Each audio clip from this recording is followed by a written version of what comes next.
বৃষ্টি ও পাহাড়ি ঢলে সুরমা ও খাসিয়ামারা নদীর পানি বেড়ে সুনামগঞ্জ সদর ও দোয়ারা বাজার উপজেলার কিছু এলাকা প্লাবিত হয়েছে।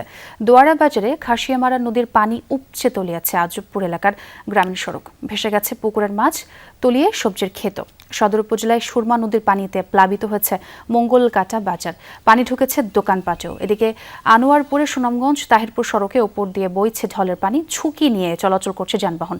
পানি উন্নয়ন বোর্ড জানিয়েছে আরও কয়েকদিন বৃষ্টি অব্যাহত থাকলেও বড় ধরনের বন্যার শঙ্কা নেই, তবে কোথাও কোথাও নদীর পানি বিপদসীমা অতিক্রম করে নিম্নাঞ্চল প্লাবিত হতে পারে।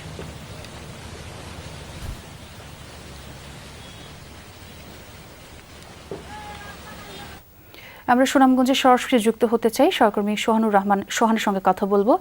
সোহান, পানি বৃদ্ধি পাওয়ায় নিম্নাঞ্চল এলাকার অবস্থা কেমন দেখছেন?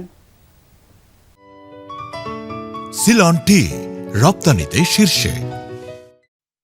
ছোঁয়া, গত কয়েকদিনের টানা বৃষ্টি এবং হঠাৎ আকস্মিক ঢলে হুট করেই সুনামগঞ্জের যে কটি নদ নদী আছে সে সকল নদ নদীর পানি বৃদ্ধি পেয়েছে এবং অস্বাভাবিকভাবে সুনামগঞ্জের প্রধান যে নদী আছে সুরমা নদী, সেই সুরমা নদীর পানি 24 ঘন্টায় 79 সেন্টিমিটার বৃদ্ধি পেয়েছে এবং সুরমা নদীর যে শাখা উপশাখা নদীগুলো আছে, যেমন কুশিয়ারা নদী, বৌলাই, রক্তি নদী, এইসব নদীর পানিও দ্রুত গতিতে বৃদ্ধি পেয়েছে এবং দোয়ারা বাজার উপজেলার খাসিয়ামারা যে নদী আছে সেই খাসিয়ামারা নদীতে পাহাড়ি ঢলের চাপ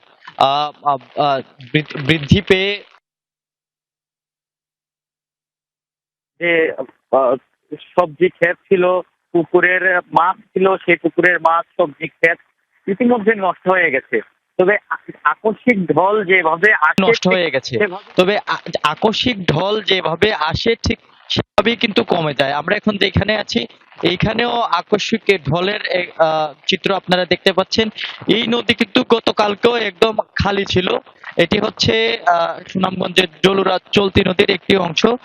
এই নদী আজকে সকাল থেকেই নদীর পানিতে টুইটুম্বুর করছে এবং এই পানি কিন্তু হাওরে যাচ্ছে এবং হাওরে যাওয়ার পর হাওরের পানি বৃদ্ধি পাচ্ছে এবং এভাবে যদি অঝোর বৃষ্টি অব্যাহত থাকে তাহলে কিন্তু সুনামগঞ্জের যে নিম্নাঞ্চল আছে সেগুলো আরো অবনতি হবে, প্লাবনের অবস্থা, ভোগান্তিও বাড়বে। অনেক ধন্যবাদ সোহান আপনাকে।